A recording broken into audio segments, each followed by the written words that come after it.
Welcome to Front Porch Forecast. We have a lot to get into today. There are multiple severe storm systems across the United States happening throughout this week. Since we have so much to dive into, let's go ahead and start.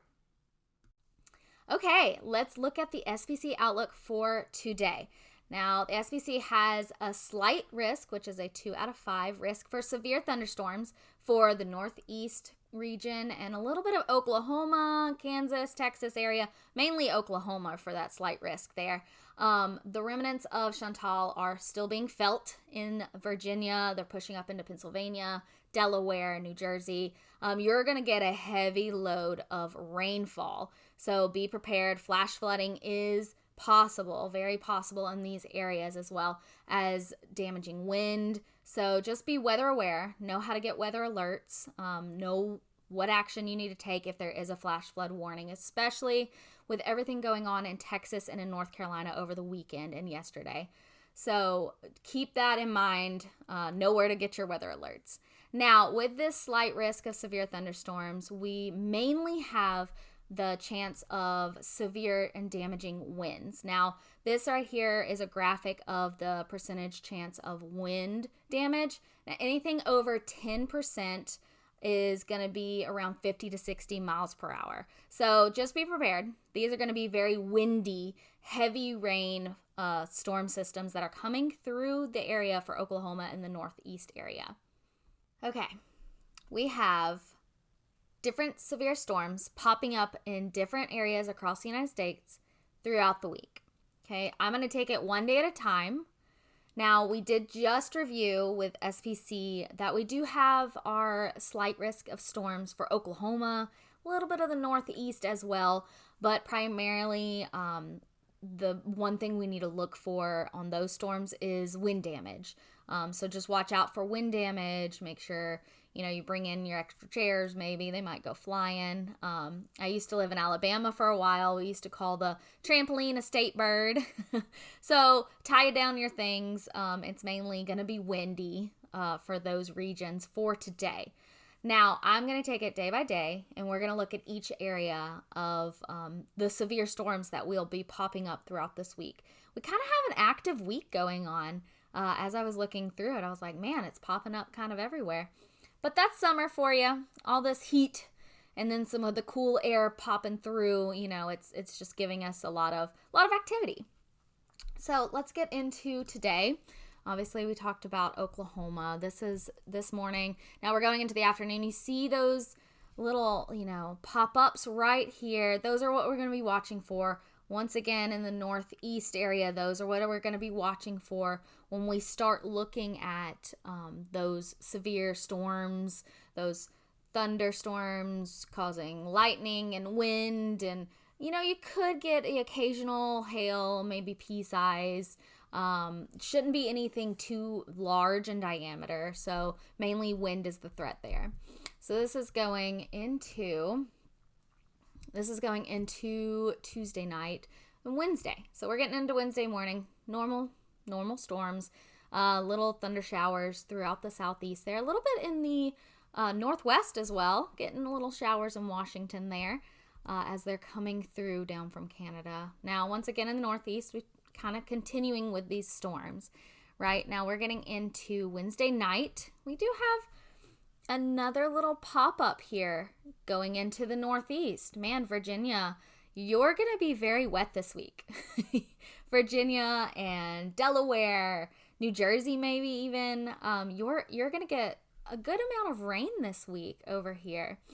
Now this is going Wednesday night into Thursday morning as it tracks more northeastern, and then that should push through the system out into the Atlantic and move away. Now, once again, we just continue these textbook thunderstorms for the summer in the southeast. I did mention this in my video, my first video with my weather forecast. This is just verifying we do have all these pop-up storms as well. So this is Thursday night into Friday morning. Now we're at Friday morning. Now Friday is when some of our storms are going to get a little more severe, and we will be tracking these. Now these, the closer we get to it, the more I will know. It's only Tuesday, all right? So I will know more once we get to Friday. or once we even get to like Wednesday and Thursday, I'll have a better idea. But for right now, Friday is looking like it's going to start our severe storms in the Dakotas and Minnesota. Then we're going to kind of push into Wisconsin and Michigan on Saturday with the remnants of those severe storms as well. And I'm going to show you on another map, there's a pocket of cold air in this high pressure here. It's causing a trough that is going to push through the system there. And I'll give you a more visual representation about that in just a moment. But let's look into Friday. So this is Friday. We're starting to see it. Now it's popping up. And we have a little bit of severe storms kind of popping up here and there. But right here is that main one that we want to keep an eye on with the Dakotas and Minnesota and stuff like that. Going into Friday night. Now Saturday morning, we're going to get there. And we don't see, it kind of tampers off a little bit, right? But it is still on the way. I think Michigan is going to get hit pretty hard. Wisconsin might get some of this as it's pushing its way through. But Saturday night is when Michigan is going to be getting hit by these severe storms. Now the SPC has not given a report yet. Typically they only do a 2 to 3 day outlook. And I don't like to do any more than that as well, because model analysis is never accurate after a certain day, right? It's never like 100% accurate, but it's less accurate the further in the future you go. So that's why we typically forecast just in like a little window, right? 7 days is basically the max, right?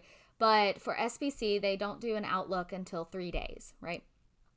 So we are waiting for that. I personally feel and predict, I guess you could say forecast, that Saturday night is going to be a slight risk, possibly, maybe even enhanced for severe storms in Michigan.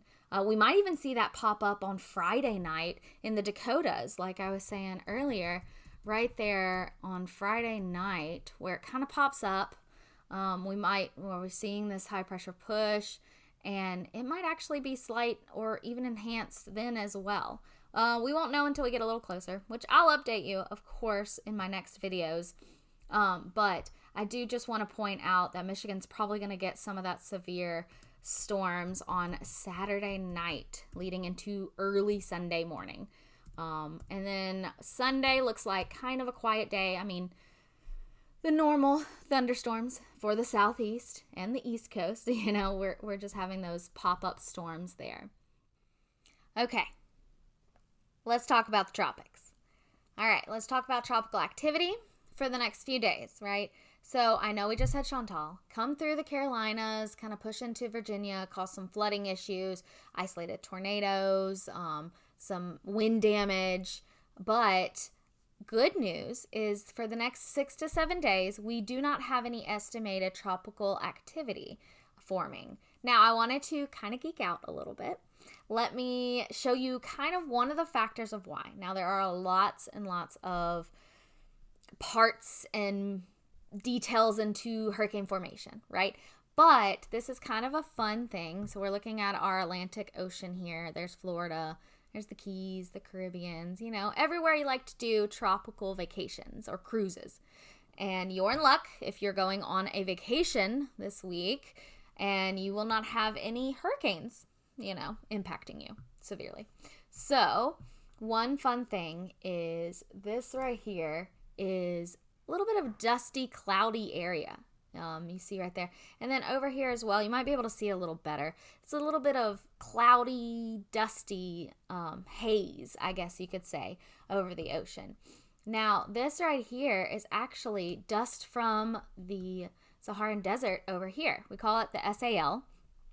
And when the SAL is very prominent into the Atlantic, it actually can choke off the formation of tropical activity, hurricanes, tropical depressions, all that stuff. And it is currently traveling towards this way, towards the west, right? It is going to choke off any activity that we have in this area right here for formation for the next couple of days. And then this right here will actually keep it from forming close to the Gulf at the moment as that moves throughout. So thank you for letting me kind of, I guess, geek out. Hurricane research is one of my favorites. But if you have any questions about the SAL, hurricane development or formation, what does that mean for the week after, or what other factors go into it? Leave a comment, message me, like the video, all that fun stuff. Just let me know. Let's talk about it, because I love this subject. This is definitely one of my favorites. So I just wanted to geek out for a second and give a little tropical update. I know I've been talking a lot about precipitation, right? All these textbook summer thunderstorms in the southeast and the northeast, even some of the severe weather in the central plains moving into the Midwest and a little bit of the northeast as well. But we cannot forget to talk about fire safety, especially in the summertime on the West Coast. Now, Washington, Oregon, and Nevada do have elevated fire risk at the moment, and we want to keep an eye on that, especially when these isolated thunderstorms pull through.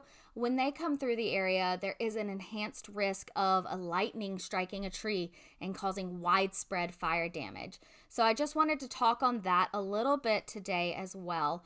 We do have some storms pushing through the West Coast, Northwest area that we will need to keep an eye out for, especially in these elevated fire weather outlooks.